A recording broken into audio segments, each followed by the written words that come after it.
입술의 열매를 드리리이다 라는 제목으로 우리 말씀을 묵상하도록 하겠습니다.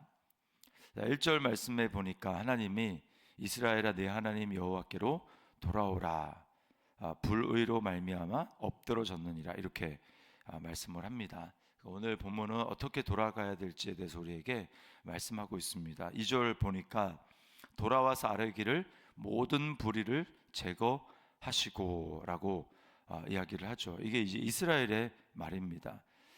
돌아와서 하나님 앞에 말하기를 모든 불의를 제거하시고, 이렇게 이야기를 하죠. 이게 뭘 얘기를 하냐면, 돌아갈 때 내 힘으로 돌아갈 수 있는 것이 아니라는 겁니다. 하나님 앞에 돌아와서도 불의를 제거해 주십시오라고 하나님 앞에 조음을 요청을 해야 된다는 거죠.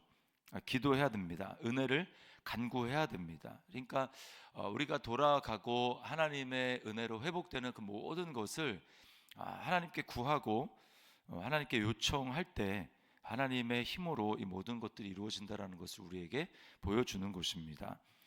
자, 이렇게 돌아온 사람, 돌아와서 하나님의 은혜로 회복된 사람의 최종적인 모습이 무엇인가? 2절 하반절에 보면 이렇게 얘기하죠. 선한 바를 받으소서, 우리가 수송아지를 대신하여 입술의 열매를 주께 드리리이다, 이렇게 이야기를 합니다.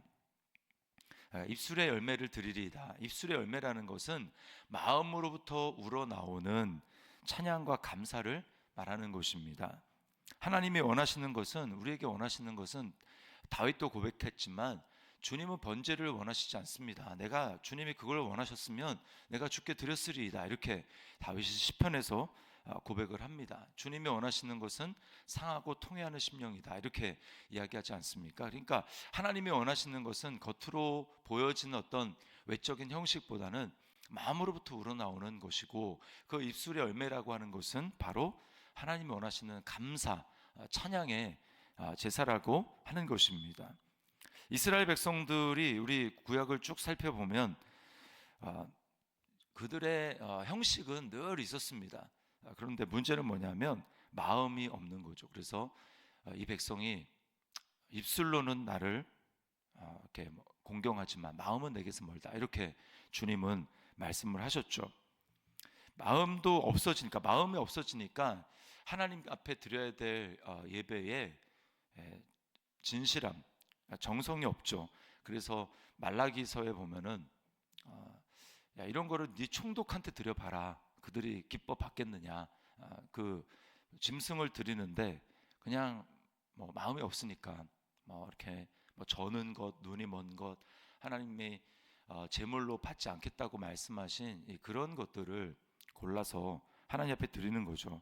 오죽하면 하나님이 말라기 1장 10절에 이렇게 말씀합니다. 너희가 내 제단 위에 헛되이 불사르지 못하게 하기 위하여 너희 중에 성전문을 닫을 자가 있었으면 좋겠도다. 그러니까 하나님 너무 괴로운 겁니다. 형식만 있고 마음은 없는 그들의 제물을 하나님 받기에 내가 지쳤다. 좀 너희 중에 그걸 아예 막아버리도록 성전의 문을 닫아버릴 사람이 있으면 좋겠다, 이렇게 말씀하는 거죠. 그러니까 하나님이 원하시는 것은 우리에게 마음으로부터 주님을 사랑하는 그런 사랑의 고백, 찬양, 그리고 감사, 이거를 하나님이 원하시는 것입니다. 또 회복된 모습은 어떤 모습이 있냐면 3절에 이렇게 얘기를 하죠. 우리가 아수르의 구원을 의지하지 아니하며 말을 타지 아니하며 다시는 우리의 손으로 만든 것을 향하여 너희는 우리의 신이라 하지 아니하오리니 이는 고아가 주로 말미암아 긍휼을 얻음이니이다 할지니라. 네. 비로소 자신의 모습을 깨닫는 것입니다. 여기 고아가 주로 말미암아 긍휼을 얻음이니이다. 그러니까 자신의 처지가 우리가 정말 하나님이 우리에게 은혜를 베풀어 주지 않으면 우리는 아무도 우리를 돌봐주지 않는 고아와 같습니다. 은혜가 필요합니다. 긍휼이 필요합니다. 주님 아니면 안 됩니다라고 하는 이 자신의 모습에 대한 자각, 이것이 필요합니다. 우리도 마찬가지죠. 우리가 구원의 감격을 잃어버리는 이유는 내가 어떤 존재인지를 잊어버렸기 때문에 감격을 잃어버리는 겁니다.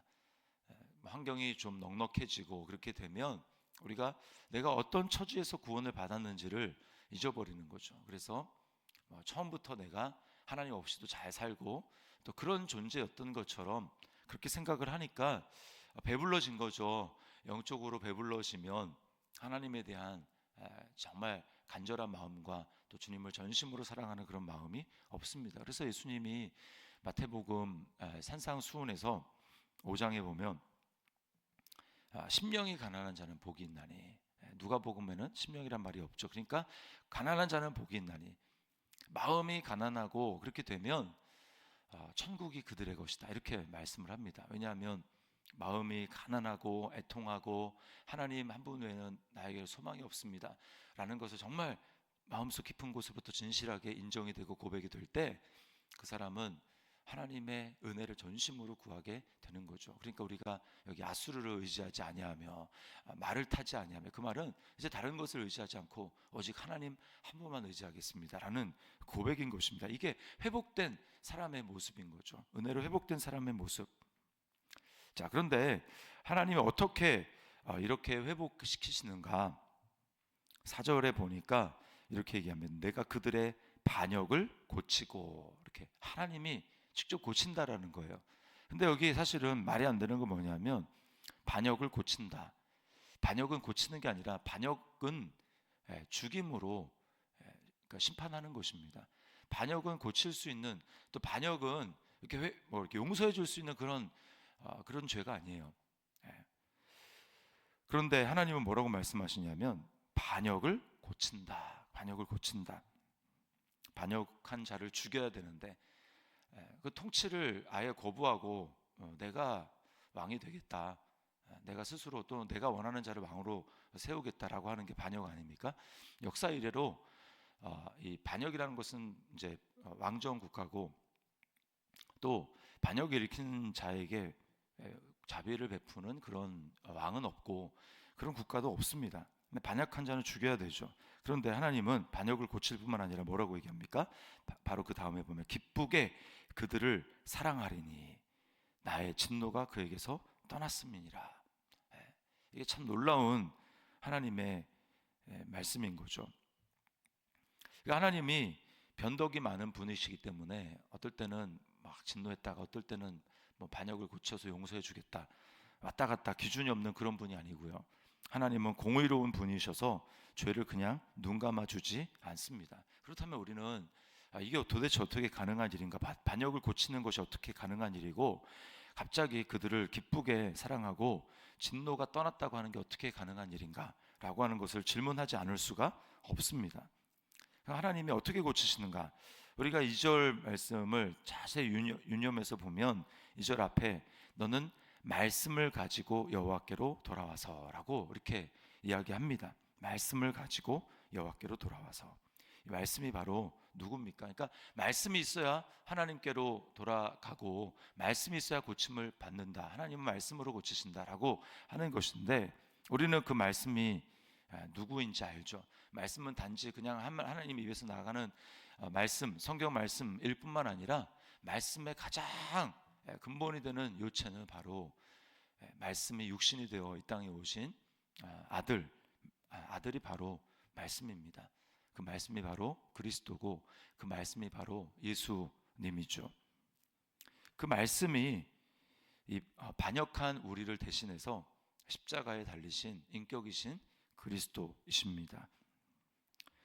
그래서 우리가 성령의 은혜로 말미암아 그 말씀이 나를 위한 것이었구나, 그 말씀이 나를 위한 하나님의 은혜였구나 라고 하는 것을 깨닫게 되는 것이죠.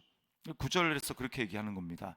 누가 지혜가 있어 이런 일을 깨달으며 누가 총명이 있어 이런 일을 알겠느냐라고 말씀하죠. 이게 고린도전서 1장과 2장에서 이야기를 하는 것입니다. 이거는 세상의 지혜로는 알 수가 없는 거예요. 세상의 관원의 지혜로 알 수가 없고, 하나님이 사랑하는 자들을 사랑하는 자들을 위해서 예비한 모든 것들은 눈으로도 보지 못하고 또 마음으로도 깨닫지 못했다라고 얘기를 합니다. 오직 어떻게 하는 거예요? 오직 성령으로 말미암아 알게 된다.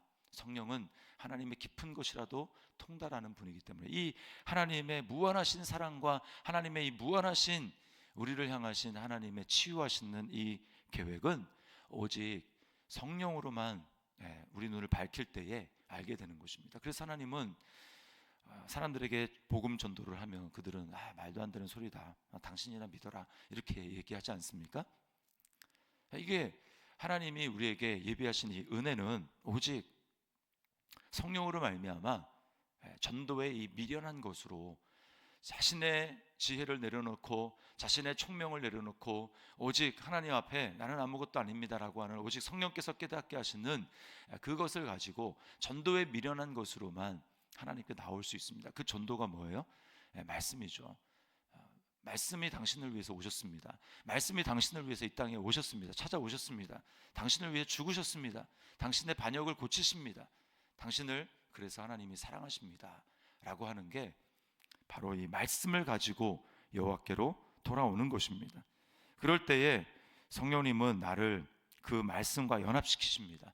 그 예수님과 연합시키십니다. 그리스도의 죽음이 나의 죽음 되게 하십니다. 그리스도의 심판받으심이 나의 심판받음 되게 하십니다. 그래서 이제 우리의 반역이 고쳐지는 거죠. 그 반역의 죄가 예수님과 함께 죽는 것입니다. 십자가에서 죽는 것입니다. 그리고 그리스도의 부활하심과 다시 나를 연합시키셔서 이제는 내가 사는 것은 나의 과거의 생명으로 살아가는 것이 아니고 이제는 부활하신 예수 그리스도의 생명으로 내 안에 살아가는 것입니다. 이제 그리스도의 생명이 내 안에 역사하심으로 내 안에 이제는 예수 그리스도의 열매가 맺히는 거죠. 이게 바로 5절부터 8절이 얘기하는 열매를 맺겠다라고 하는 것입니다. 5절에 보면 내가 이스라엘에게 이슬과 같으리니 그가 백합과 같이 피겠고 레바논 백향목 같이 뿌리가 박힐 것이라. 6절 그의 가지는 펴지며 그의 아름다움은 감람나무와 같고 그의 향기는 레바논 백향목 같으리니 라고 이야기를 하죠. 그러면서 8절에 에브라임의 말이 내가 다시 우상과 무슨 상관이 있으리요 할지라. 내가 하나님입니다. 하나님이 내가 그를 돌아보아 대답하기를 나는 푸른 잣나무 같으리니 네가 나로 말미암아 열매를 얻으리라. 스스로 열매를 맺는 게 아니라 하나님이, 예수님도 말씀하시죠. 나는 감람나무다. 나는 포도나무다. 너희가 내 안에, 내가 그 안에 거하면 사람이 열매를 많이 맺나니 나를 떠나서는 아무런 열매도 맺지 못한다라고 말씀하신 거죠. 그러니까 우리는 내가 하나님이 기뻐하시는 열매 맺는 방법은, 유일한 방법은 내가 죽고 이제 내 안에 예수 생명으로 살아간다라고 하는 이 믿음, 그 믿음으로 계속해서 하나님의 은혜를 구하면서 주님, 저는 이제 오직 예수로만 살아가는 존재입니다 라고 하는 것을 고백하며 나아갈 때 그때 우리는 열매를 맺게 되는 것입니다. 이것이 바로 히브리서 13장 15절에서 말씀하시는 거예요. 우리는 오직 예수 그리스도로 말미암아 찬송의 제사를, 항상 찬송의 제사를 하나님 앞에 드리자. 이는 그 입술의 열매니라, 이렇게 말씀을 하고 있습니다. 이 입술의 열매를 드릴 수 있는 유일한 방법은 우리가 예수 그리스도로 말미암아 하나님의 고침받은 존재라는 것을 믿고, 그래서 그 하나님의 이해할 수 없는 반역을 고치시고 나를 사랑하시고 진노가 떠났다고 말씀하시는 그 하나님의 사랑을 우리가 알 때 비로소 우리는 하나님 앞에 입술에, 마음으로부터 나오는 입술에 감사의 고백과 또 찬양을 들을 수 있게 되는 것입니다. 오늘 이 말씀을 기억하면서 주님, 제가 이제는 주님 앞에 서는 그날까지 항상 하나님 앞에 감사와 찬송, 어떤 상황, 어떤 절망스러운 상황이 있다 할지라도 주님, 내 존재 중심으로부터 변화되었기 때문에 하나님 앞에 찬양과 감사의 입술의 열매를 주님 앞에 드리는 자 되겠습니다. 우리 오늘 이렇게 믿음으로 결단하며 하나님 앞에 어떠한 상황을 만나든지 주님 앞에 입술의 열매를 드리는 우리 저와 여러분의 삶이 될 수 있기를 주님의 이름으로 축원합니다.